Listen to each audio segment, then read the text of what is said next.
The portrait I did is The Negro Speaks of Rivers by Winston Hughes. I've known rivers ancient as the world and older than the flow of human blood in human veins.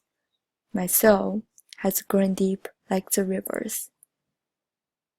I bathed in the Euphrates when dawns were young.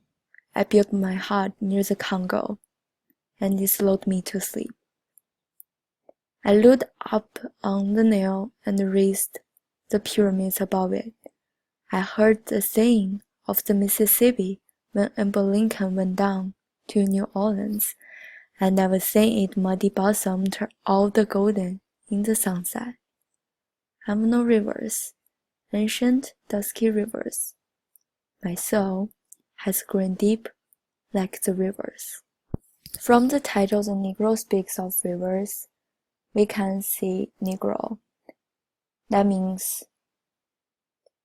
Winston Hughes is talking about the African Americans in the entire poetry, and it sings The Negro Speaks of Rivers, which gives us the question about what rivers stand for and how does the Negro speaks of them.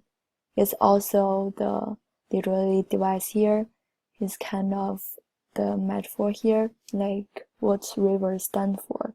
Is that the long history for the African Americans or the other things that inside of Black peoples. So we can also think about this title by like the meaning about history and the civilizations we have in the history, or like just about African Americans, like how suffering they had during slaveries and what they have for their own history. Maybe it's long and it's like a very rich culture inside that so many people didn't know about. And this poetry has 5 stanzas and it's 3 verses. I think this structure will help me to find the main themes, because it's like kind of talking about the same ideas over and over again, and because of its 3 verses, so I can think about more like outside, like from the history. Maybe it's connected to the history. It's this poetry and how the author want to talk about it just by the 3 verses. It's not in the form, or we can just think about it is as a story. The words he uses are very simply and very easy to understand. Maybe just like a few words may be confused by the names of rivers. Like the first one, maybe the Euphrates is a river in southern western Asia. It's flowing from the eastern Turkey, and it's like 1700 miles long. And the Congo is a river in the Central Africa. It's about 3,000 miles long. And the Nile is another river in Eastern Africa, and it's the longest river in the world. Maybe another word will be confused is the hut. It's just a simple roofed shelter. And for the literary devices, I found 3 of them. The first one may be the repetition, and second one will be metaphor, and the last one will be imagery. For the repetition, like Winston Hughes repeat the words "I've known rivers" for 3 times. The first line, second line, and the kind of towards the end, and this down here.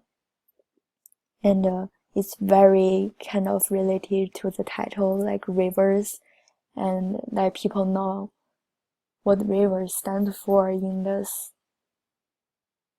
poetry. And I think the explanation will be at the second line here. I've known rivers ancient as the world and older than the flow of human blood in human veins. It's kind of compare rivers with human blood in human veins. So it's kind of like long and rich because human blood are very important to human, which means rivers here like ancient rivers. So it's very old, and even it's old, it's still valuable and very rich to the entire world. And the second literary device will be the metaphor, which I've mentioned before, like the rivers here. I think it stands for the long history and the rich culture the African Americans has. And the last devices will be imagery. There's a lot of imagery in the third senses. For example, the first one maybe I based it in the Euphrates when downs were young, and after that, Instant Hughes is talking about I built my hut near the Congo and it allowed me to sleep. Those lines are very like gave us the image which the slaveries are stand for in the world and how they work and how the civilizations keep going through the history. I think we can also understanding those lines by the history. Like in African Americans' history, the civilization begins at the Euphrates River, and it's the start point for the slavery. Later on, they went to the Congo region, and they've been trade till now, and with Europeans, it's kind of involved to the European. And for the last lines in the third stanzas, which are talking about Abraham Lincoln, and we all know he was a hero to the black people because he wanna limit the slaves and to balance the black people and white people during the Civil War. And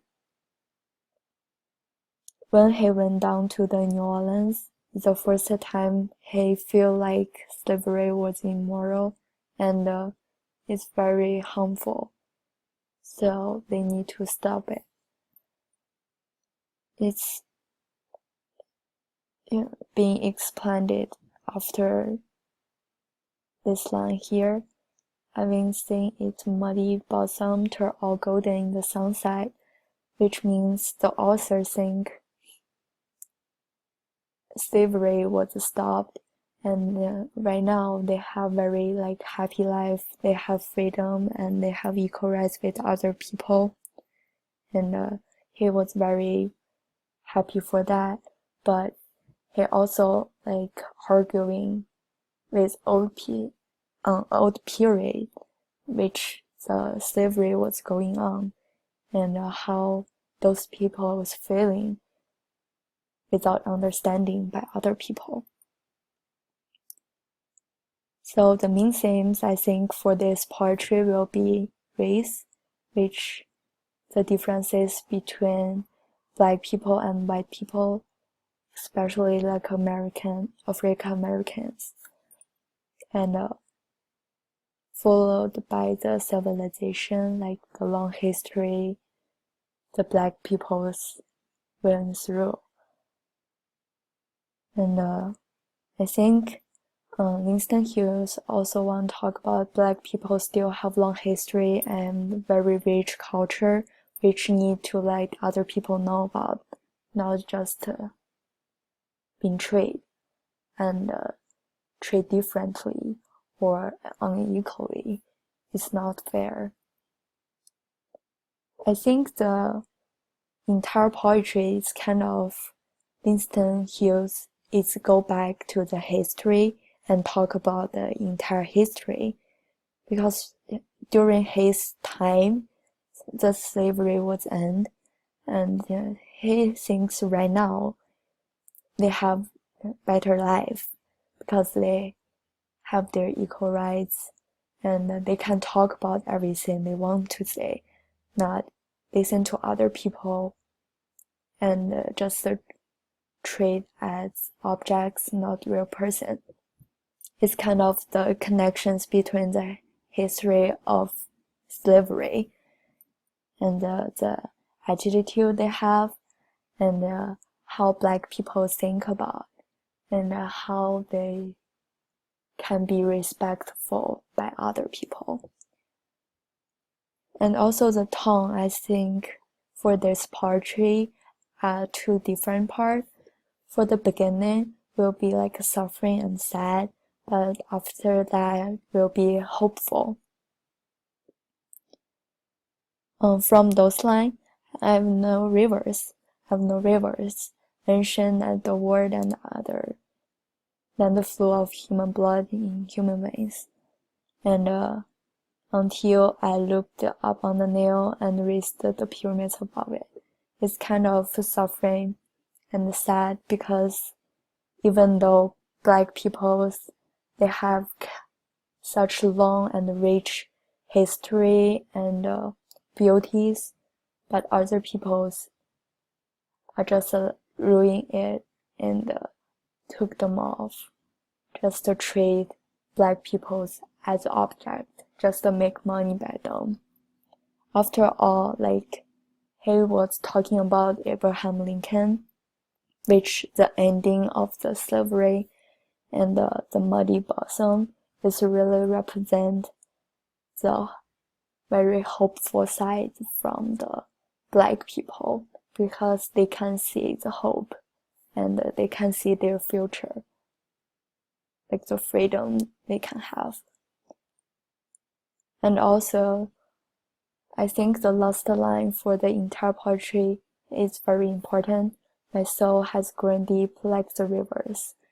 I think differently, which Winston Hughes wanna thankful about he is a Black people. I mean, he's a Black person, because he also have the long history and the beautiful culture, and he wants to talk about and let people know. And another one is like very deep, growing deep, so it's kind of inside of his heart. He's very proud of that, and he wants other people to know and to enjoy their culture, which very important during that time, like the separation for the African American culture in American history. I think this entire poem was very beautiful from the free verse, and it's kind of talking about the history that we can really dig into that and to understand the author want to say.